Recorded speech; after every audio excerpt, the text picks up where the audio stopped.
کیا اس پر فرض کر کے اسے زمین پر اتارا گیا ہے کہ یہ ہماری زندگی عذاب بنا دے؟ سکندر طیبہ کی بات پر مزید مشتعل ہو گئے۔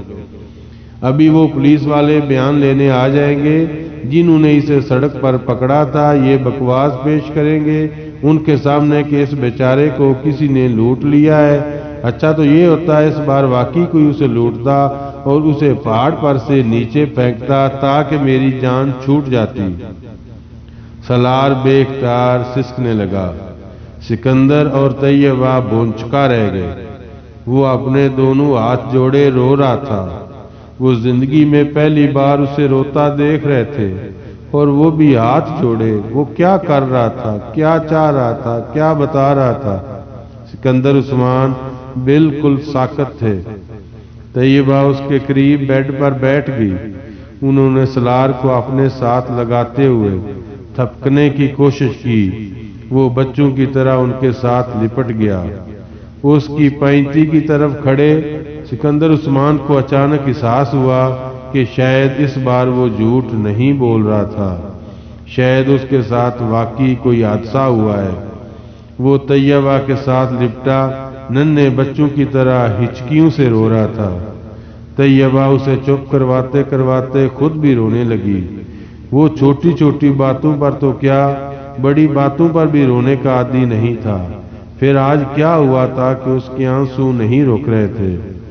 اس سے دور کھڑے سکندر عثمان کے دل کو کچھ ہونے لگا۔ اگر یہ ساری رات واقعی وہاں بندھا رہا ہے تو وہ ساری رات اس کے انتظار میں جاگتے رہے تھے اور بگڑتے رہے تھے۔ ان کا خیال تھا کہ وہ گاڑی لے کر پھر کہیں لاہور یا کہیں اور آوارہ گردی کے لیے چلا گیا ہوگا۔ انہیں تشویش ہو رہی تھی، مگر وہ سالار سکندر کی حرکتوں سے واقف تھے، اس لیے تشویش سے زیادہ غصہ تھا۔ اور وہ 2:30-3 بجے کے قریب وہ سونے کے لیے چلے گئے تھے جب انہیں فون پر پولیس کی طرف سے یہ اطلاع ملی تھی۔ وہ ہاسپٹل پہنچے تھے اور انہوں نے اسے وہاں بہت ابتر حالت میں دیکھا تھا، مگر وہ یقین کرنے پر تیار نہیں تھے۔ اس کے ساتھ کوئی حادثہ ہوا تھا، وہ جانتے تھے۔ وہ خود کو اذیت پہنچاتا رہتا تھا۔ جو شخص اپنی کلائی کاٹ لے، ون وے کو توڑتے ہوئے ٹریفک کی بھیڑ میں اپنی بائک دے مارے، سلیپنگ پلز لے لے، اپنے آپ کو باندھ کر پانی میں الٹا کود جائے، اس کے لیے ایک بار پھر اپنی یہ حالت کرنا کیا مشکل تھی؟ اس کا جسم کیڑوں کے کاٹنے کے نشانات سے جگہ جگہ بھرا ہوا تھا، بعض جگہوں پر نیلاٹ تھی۔ اس کے پیر بھی بری طرح سے زخمی تھے، ہاتھوں کی کلائیوں، گردن اور پشت کا بھی یہی حال تھا، اور اس کے جبڑوں پر بھی خراشیں پڑی ہوئی تھیں۔ اس کے باوجود سکندر عثمان کو یقین تھا کہ یہ سب کچھ اس کی اپنی کارستانی ہو گئی۔ شاید اس وقت وہ بولنے کے قابل ہوتا اور وضاحتیں پیش کرتا تو وہ کبھی بھی اس پر یقین نہ کرتے، مگر اسے اس طرح ہچکیوں کے ساتھ روتے دیکھ کر انہیں یقین آنے لگا کہ وہ سچ کہہ رہا تھا۔ وہ کمرے سے باہر نکل گئے اور انہوں نے موبائل پر پولیس سے رابطہ کیا۔ 1 گھنٹے کے بعد انہیں پتہ چل گیا کہ سرخ رنگ کی ایک سپورٹس کار پہلے ہی پکڑی جا چکی ہے اور اس کے ساتھ 2 لڑکے بھی۔ پولیس نے انہیں ایک معمول کی چیکنگ کے دوران لائسنس اور گاڑی کے کاغذات نہ ہونے پر گھبرا جانے پر پکڑا تھا۔ انہوں نے ابھی تک یہ نہیں بتایا تھا کہ انہوں نے گاڑی کہیں سے چھینی تھی، وہ صرف یہی کہتے رہے کہ وہ گاڑی انہیں کہیں ملی تھی، اور وہ صرف شوق اور تجسس سے مجبور ہو کر چلانے لگے۔ چونکہ پولیس کے پاس ابھی تک کسی گاڑی کی FIR بھی درج نہیں کروائی گئی تھی، اس لیے ان کے بیان کی تصدیق مشکل ہو گئی تھی۔ مگر سکندر عثمان کی FIR کے کچھ دیر بعد انہیں کار کے بارے میں پتہ چل گیا تھا۔ اب وہ صحیح معنوں میں سالار کے بارے میں تشویش کا شکار ہوئے تھے۔ سکندر اور طیبہ سالار کو اس رات واپس نہیں لے کر آئے۔ وہ اس رات ہاسپٹل میں ہی رہا۔ اگلے دن اس کے جسم کا درد اور سوجن میں کافی کمی واقع ہو چکی تھی۔ وہ دونوں 11 بجے کے قریب اسے گھر لے آئے۔ اس سے پہلے پولیس کے 2 اہلکاروں نے اس سے ایک لمبا چوڑا تحریری بیان لیا تھا۔ سکندر اور طیبہ کے ساتھ اپنے کمرے میں داخل ہوتے ہوئے پہلی بار اس نے اپنی کھڑکیوں پر لگی ہوئی مختلف ماڈلز کی ان نیوڈ تصویروں کو دیکھا اسے بے اختیار شرم آئی۔ طیبہ اور سکندر بہت بار اس کمرے میں آتے رہے تھے اور وہ تصویریں ان کے لیے کوئی نئی یا قابل اعتراض چیز نہیں تھیں۔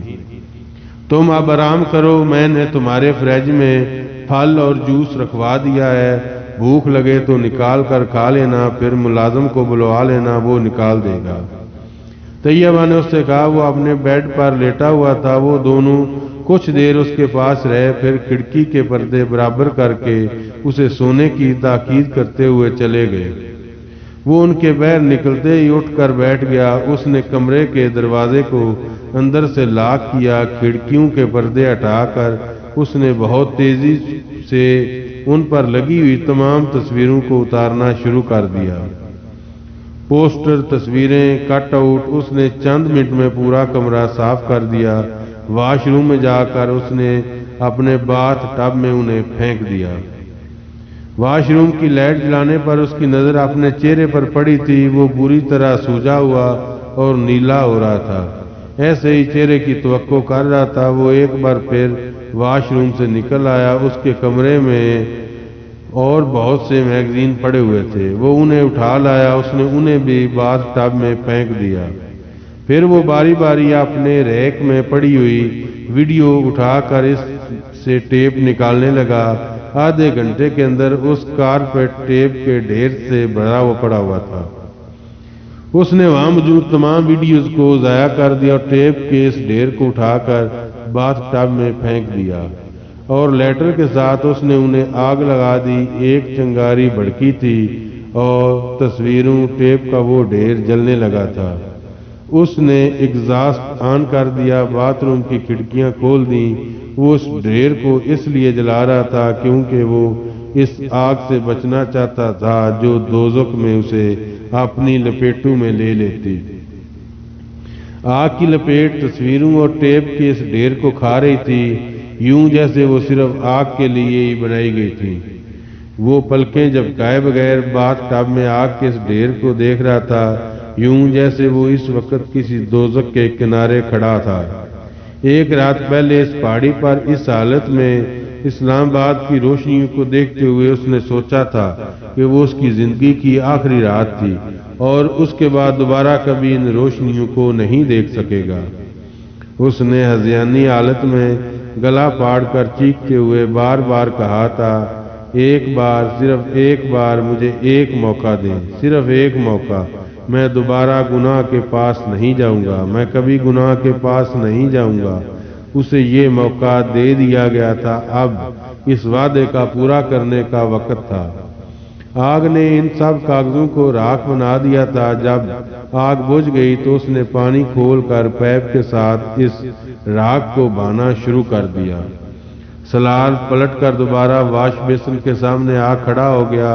اس کے گلے میں موجود سونے کی چین کو وہ لوگ اتار کر لے گئے تھے، مگر اس کی کان کی لو میں موجود ڈائمنڈ سٹڈ وہیں تھا، وہ پلاٹینم میں جڑا ہوا تھا اور ان لوگوں نے اس پر کوئی توجہ نہیں دی تھی۔ شاید ان کا خیال ہوگا کہ وہ کوئی معمولی پتھر یا پھر زرگون ہوگا، یا پھر شاید اس کے لیے لمبے کھلے بالوں کی وجہ سے اس کی کان کی لو چھپی رہی ہوگی۔ وہ کچھ دیر آئینے میں خود کو دیکھتا رہا، پھر اس نے کان کی لو میں موجود وہ سٹڈ اٹھا کر واش بیسن کے پاس رکھ دیا۔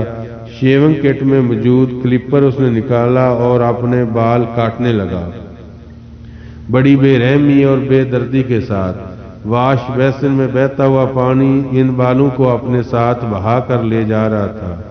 ریزر نکال کر اس نے شیو کرنی شروع کر دی، وہ جیسے اپنی تمام نشانیوں سے پیچھا چھڑا رہا تھا۔